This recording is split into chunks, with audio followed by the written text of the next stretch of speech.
US servicemen in the Vietnam War were drafted, conscripted from the general public. This much you probably already know, but I'll be honest, I'd always imagined that to have been a more formal and sombre process, such as, I don't know, picking the third name on each piece of paper of men listed alphabetically or something. But no, it was weirdly rather more game showy than that. The Draft Lottery, a live report on tonight's picking of the birthdates for the draft. Today in history, in 1969, when two plexiglass drums rotated on national television and the birthdays of men called to Vietnam were drawn like a national lottery raffle. September 14th. Yeah, I was going to say like a very solemn FA Cup draw. This was literally plastic capsules being drawn out of a big glass box on a hastily erected stage at the Selective Service System HQ in Washington, D.C. Not usually much of an events venue.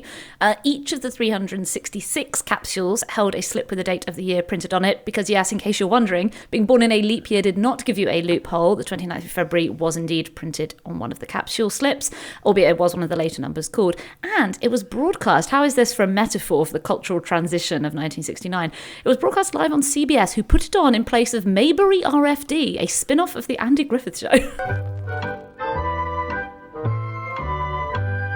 Well, one of the fascinating things for me was how many people had actually signed up voluntarily for the Vietnam War. 2/3 of the troops who were deployed were people who volunteered, and the rest were selected for military service through the draft. But in the beginning of the war, the names of all American men of draft age had been collected by the Selective Services System, and when someone's name was called, he had to report to his, exclusively he, by the way, local draft board, which was made up of various community members, and then they would evaluate the person's draft status.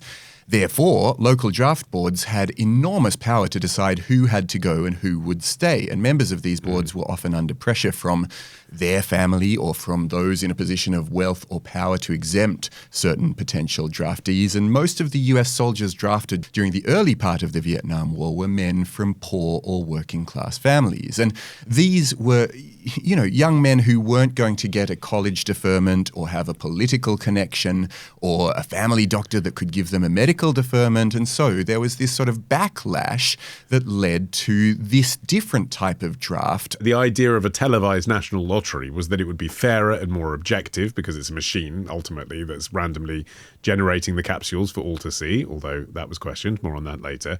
And of course, the general public would have oversight of what was happening on a national basis. They could see the draft, they could see the order in which it was being done, because lots of people had been pointing to the racial and class bias of the draft hitherto, and how it seemed like the more privileged you were, the whiter you were, the more likely it was you could dodge the draft if you really wanted to. And so that was the criticism that President Nixon was attempting to dodge on this day by this new technique. And they'd also reversed the age as well, which is an interesting, I think, attempt to buck some bad publicity. You know, America is upset because young men are coming back in body bags.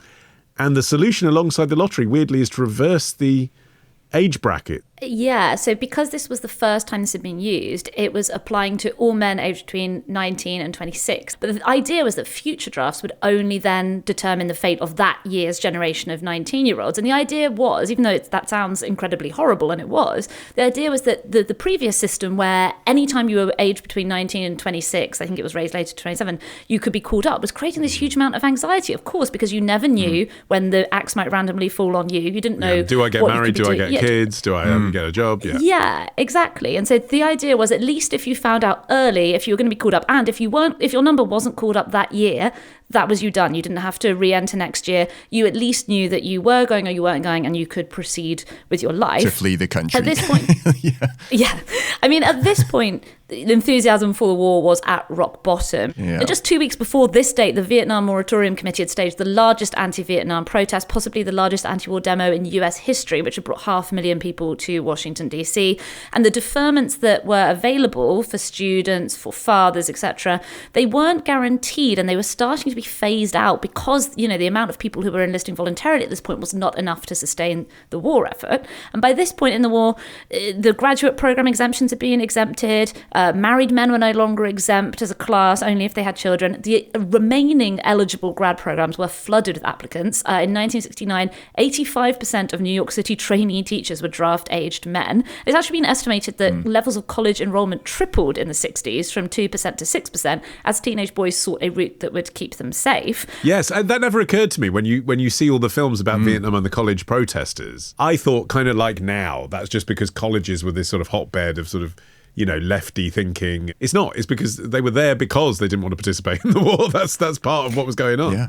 Yeah, I mean, it even had an effect on birth rates. Birth rates had been in decline since the post-war baby boom peak in 1957. But in 1969 and 1970, this trend actually briefly reversed as fatherhood became one of the only remaining deferments available. I mean, still the problem was that the draft process outcome was still controversial due to this problem that you flagged, Olly, of perceived clustering of results, which basically suggested that the process wasn't fully random, as had been required by law. Basically, you had birth dates from November and December, the numbers 306 to 366, disproportionately assigned to lower draft order numbers, meaning that those people were called to serve earlier. And that's because basically they put all of the birth dates into these little capsules, mixed them into a box, but they did it sequentially. So January went to the bottom of the box, December was at the top of the box. And then when they mixed them up, they evidently didn't mix it sufficiently well that they stopped the natural outcome of this being that the later birth dates turned up earlier. And so a lot of people were like, this is still not fair. Like, yes, you showed it on television, but you didn't solve the central problem that we were trying to fix. The whole thing, it's just a bit Hunger Games, isn't it? I know there's not a reference that would have been relevant in 1969, but it's just like this feeling of dread, of like, it's like the opposite of most lotteries. You're watching the show, hoping your number doesn't come up. Yeah. It's just got this dystopian flavour. Yeah, I mean, the first capsule was drawn by Alexander Perney, who was a Republican congressman and a senior member of the House Armed Services Committee, but then the others were all drawn by these so-called youth delegates. They were there to give the impression that potential draftees were totally cool with this, but they weren't, and that was even clear on the night. This was all happening live as well. So the Michigan and Alaska delegates were barred from participating after saying that they would refuse to pick. Then Larry McKibben of Iowa read out a petition objecting to their exclusion. John Lynn of Kentucky flashed the peace sign as he drew his capsule, and the DC delegate David L. Fowler declared live on TV that he wouldn't pick and walked off. But even when he did that, someone, I can't remember if it was Perney or one of the other guys in suits there, sort of shook his hand. It was like they were trying to keep things running quite smoothly because they knew everybody was watching. But everyone else did draw their pick, and as each capsule was chosen, the date slip would be read out and pinned up on a board. And as you can imagine, it just every time I think about it, I get chills. It was this haunting moment where all these lives and futures were hanging in the balance. And there's actually a website that has gathered loads of memories of this moment from the young men who were tuning in. There was a guy called Reggie from Texas who wrote in and said, "We three brothers were watching the lottery on TV in our family room in Dallas. I was the oldest, then Danny and Ronnie. Danny got 11 and Ron and I teased him. I got 31. Ron teased me. Over an hour later, Ron got 342 and he told us, 'I'm never going.'" Yeah, and overall, around 58,000 Americans died in the Vietnam War and about 150,000 were injured. And it's not as if you did participate, you were necessarily thanked for your service either. You'd get back and you might have obviously psychological trauma. Protesters might be there at the airport heckling you. How does it feel to be a murderer? And then on your return to civilian life as well, you've lost labour market experience. There is research that shows that veterans earned less than their civilian counterparts for 15 years after they served in Vietnam. Well, ultimately, 195 of the 366 birthdays drawn on this day were called up for service in Vietnam. Do you want to give me your birthdays and I'll tell you? Have you got the list of where we'd be in the sequence? Yes, I've got the grid in front of me. It's fun now, it's just history. Yes, yeah. Quite. Okay, yeah. What's your birthday, Arion? 11th of August. The 11th of August. I'm May the 12th. Which of us is the 11th of more August? That's a good number, Arion. That's 324. Yes. You're getting off scot-free. What were you, Olly? Remind me. 12th of May. 12th of May. 133. You would be going. So I'm in that. Would I definitely be going? Or Yeah. But I'd be in that middle block, wouldn't I? I'd be like, would I be going or not? And then I would. How about you, Well, Rebecca? I mean, obviously, I would be exempt anyway. 293 though, so I would have been safe. But despite the blowback over the fairness of the lottery, it was brought back again in 1970 to determine the draft order for 1971 for men born in 1951. This one was considered to be a lot more random.